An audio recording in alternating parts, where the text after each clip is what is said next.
Hello friends, आप लोग कैसे हो। तो आज हम लोग बनाने वाले हैं एक छोटा सा मिट्टी का लाफिंग बुद्ध, जो एकदम दिखने में एक बच्चा जैसे लगेगा। तो रोज की तरह मैंने मिट्टी को अच्छी तरीके से बनाकर उस मिट्टी से लाफिंग बुद्ध को बनाने वाला हूँ। तो आप लोग देख सकते हो मिट्टी कितनी अच्छी तरीके से बनाया गया है। तो चलो सबसे पहले हम लोग इसका बॉडी को बनाएंगे और धीरे धीरे करके पूरा प्रोसेस दिखाने वाला हूँ। तो चलो अब हम लोग इसे देख लेते हैं, एंड में आपसे फिर से मिलेंगे।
तो हमारा लाफिंग बुद्धा का पूरा face sculpture and structure complete हो गया है। आप इसे देख सकते हो हर एंगल से। मैंने इसको थोड़ी देर के लिए होल्ड कर रहा हूँ, जिससे आप बहुत देर तक देख सकते हो। आपको बनाने का प्रोसेस कैसा लगा आप कमेंट बॉक्स में कमेंट करके लिख सकते हो, और अगर आपको समझने में कोई परेशानी हो तो भी आप कमेंट बॉक्स में कमेंट करके लिख सकते हो।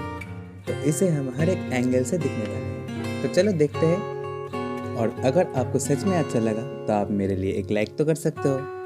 तो इतनी देर तक बने रहने के लिए आपको बहुत बहुत शुक्रिया। तो मिलते हैं नेक्स्ट वीडियो में। आज के लिए इतना ही। Okay, bye bye. आपका दिन बहुत शुभ हो।